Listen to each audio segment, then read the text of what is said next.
Gen Z itu ya mungkin ini yang belum disentuh, daya resiliensinya rendah, ya, daya tahannya itu rendah. Makanya saya kira di Jogja saja mungkin bukan hampir ya, ada beberapa universitas besar itu mahasiswanya atau mahasiswinya bunuh diri ya, Prof Edi sama Prof Sangidu ya. Berubah terus. Ya begitulah, mereka begitu cepat ya. Jadi ada konstan flux, itu ada perubahan yang secara konstan itu, dan itu mempengaruhi cara berpikir mereka. Mereka berpikir serba instan, cepat, dan itu mempengaruhi daya resiliensi mereka, daya tahan mereka gitu. Jadi ibaratnya mereka seperti bola kaca yang ketika terlempar, terhantam oleh satu masalah, gampang retak atau malah pecah gitu.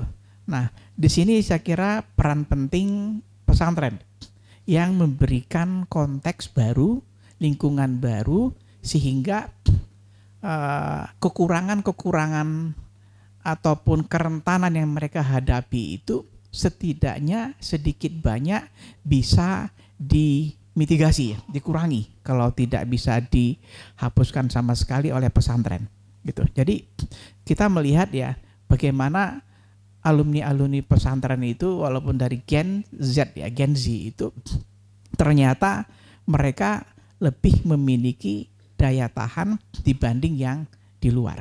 Ini mungkin perlu kita pahami, dan bagaimana para asatidz di pondok menyadari ini ya, bagaimana kita menjadikan pesantren sebagai lembaga yang lebih ideal sebagai pengganti dari lingkungan luar untuk mengurangi risiko-risiko ataupun kerentanan-kerentanan dari daya resiliensi yang rendah itu. Ini poin pertama yang ingin saya sampaikan.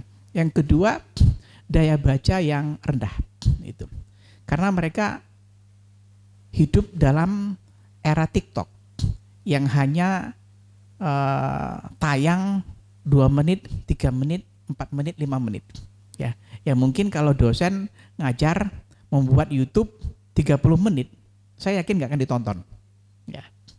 Jadi harus kita bikin ngajar suatu materi, kita bikin 5 menit, potong. Kirim lagi, ya. Jadi hanya per 3 menit, per 5 menit. Kenapa? Karena mereka tidak mampu untuk berkonsentrasi dalam waktu lama. Mereka terbiasa hidup dalam perubahan-perubahan yang begitu cepat. Nah, ini mempengaruhi tradisi baca. Jadi saya nonton sebuah video seorang bilioner, jadi bukan miliuner ya, seorang miliarder. Dia mengatakan, yang saya masih ingat, bahwa seluruh miliarder itu kutu buku. Tapi tidak semua kutu buku menjadi miliarder. Gitu. Jadi, tapi seluruh miliarder adalah kutu buku. Ya. Mungkin kita semua membaca bagaimana Bill Gates secara rutin ya memposting hasil bacaannya, apa buku-buku yang terkenal yang dia baca, dia rangkum, dia resume, dia posting. Mark Zuckerberg juga seperti itu, Elon Musk dan seterusnya. Mereka adalah pembaca-pembaca. Tadi baru saya agak lama menonton, sebelum bicara ini saya menonton Elon Musk di YouTube ya, wawancara-wawancara tentang dia, kehidupan dia. Ternyata dia sudah mengalami existential crisis itu, krisis eksistensial sejak umur 11 tahun. Sejak umur 11 tahun, 12 tahun dia sudah mengalami krisis. Dari mana dia sampai mengalami krisis itu? Karena dari kritisisme, dari bacaan-bacaan banyak yang dia cari dan itu tidak dia temukan. Nah, di sini pentingnya kita bagaimana menggiring Gen Z yang dalam tataran tertentu ya sudah agak jauh dari tradisi baca yang berkualitas itu. Kita tahu ya, kalau kita membaca sejarah, salah satu dari poin penting keruntuhan Islam itu adalah runtuhnya tradisi yang saintifik itu. Tradisi ilmiah akademik itu runtuh. Digantikan oleh apa? Digantikan oleh mimbar. Sampai sekarang. Ya, jadi mimbar itu menjadi institusi penting yang menggantikan buku. Dan itu sangat memilukan. Bagaimana dulu produksi buku begitu aktif terus-terusan dan banyak, dan sebagian besar adalah karya-karya orisinil, tapi kemudian digantikan oleh ceramah di mimbar-mimbar gitu sampai sekarang, dan itu diperparah oleh tradisi Gen Z sekarang. Ya, seorang filosof Arab mengatakan bahwa Al-Muqaddimah karya Ibnu Khaldun adalah karya terakhir orisinil sarjana muslim. Udah begitu jauh kan, begitu lama. Setelah itu apa? Setelah itu adalah Thaqafatus Syarah, Thaqafatul Hawamish. Jadi hanya syarah atas ini, syarah atas ini, syarah atas ini, hilang sudah orisinalitas. Yang baru, yang orisinil, yang genuine itu enggak lagi muncul. Nah, sekarang dalam kondisi seperti itu diperparah lagi oleh hilangnya tradisi baca itu. Digantikan oleh tradisi mimbar dan sekarang tradisi TikTok, tradisi Twitter. Saya tidak panjang ya, tidak banyak ingin saya sampaikan. Kemudian itu poin pertama. Poin kedua, bahwa kemajuan itu kalau kita lihat dalam antropologi, ya saya belajar dari Prof. Hedi ya, bahwa Leslie White itu mengatakan bahwa kemajuan itu diukur dari tingkat konsumsi energi plus efisiensi. Ya. Kenapa seperti ini? Karena White berpandangan bahwa yang paling banyak mempengaruhi perubahan itu adalah teknologi. Nah, makanya dihitung dari tingkat konsumsi energi dan efisiensi. Digambarkan di situ bagaimana contohnya satu gedung pencakar langit di New York itu konsumsi energinya setara dengan 1 tahun berapa ratus desa di India. Dan itulah jaraknya, jarak evolusi antara kebudayaan di gedung pencakar langit New York itu dengan desa-desa di India. Kebudayaan mengalami materialisasi, proses pemaknaan berbasis kepada sesuatu yang bersifat material. Padahal ya kita tahu bahwa manusia itu bukan hanya terdiri dari lapisan-lapisan biologis. Ya, kita secara biologis, kata Prof. Hedi tadi, DNA kita hampir 99% Prof ya, sama dengan simpanse secara biologis. Tapi kita ada perbedaan-perbedaan nantinya, bahwa secara psikologis kita berbeda, lapisan kedua. Ya, secara sosial kita berbeda, lapisan ketiga. Secara budaya kita berbeda pada lapisan keempatnya. Ya, bagaimana secara budaya kita memberikan makna-makna. Makanya tadi Prof. Hedi bicara tentang proses-proses pemaknaan itu.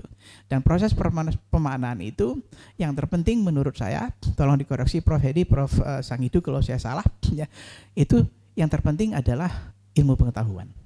Bagaimana ilmu mengarahkan kita dalam memaknai dan untuk menghasilkan makna-makna baru. Pada lapisan terakhir adalah lapisan-lapisan spiritual. Ya, keikhlasan bagi saya itu bagian dari spiritual. Ya, kita tidak lagi mengharapkan imbalan-imbalan material. Ada post materialist value di situ. Dan hal-hal seperti ini hanya bisa dipahami oleh orang-orang yang memaknai berdasarkan ilmu pengetahuan. Nah, di sini pentingnya bagaimana kita menjalani kehidupan di pondok dengan berdasarkan pada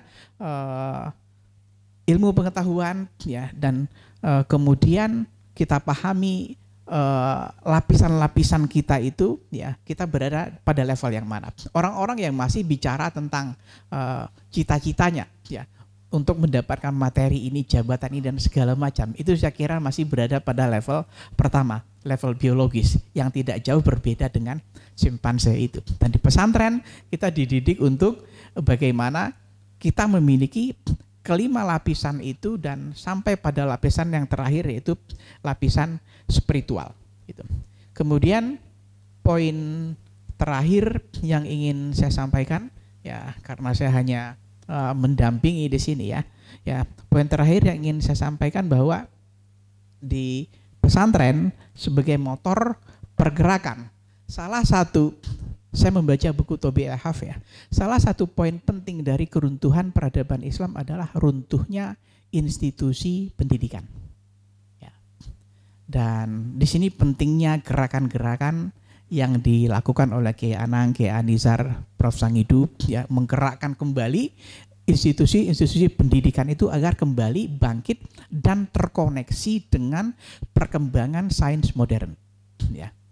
Karena kalau kita tidak terkoneksi, plus institusi pendidikan tidak ditangani dengan baik, ya kita tidak bisa mengambil, memanfaatkan perkembangan sains itu.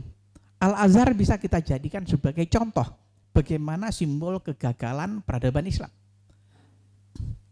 Ketika Eropa perlahan-lahan memasuki fase renaissance, kebangkitan dan kemajuan modernitasnya itu, Al-Azhar malah berada di puncak kesuraman.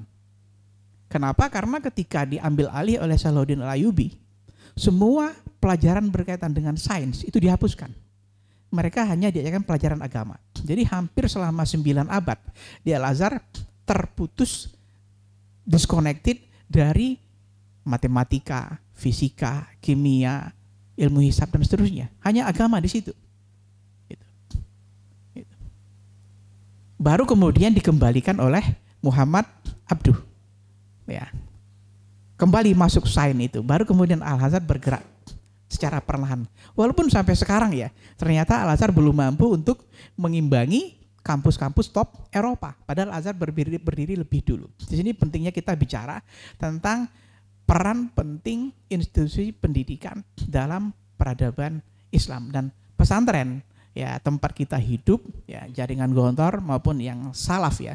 Mudah-mudahan berada dalam koridor itu ya.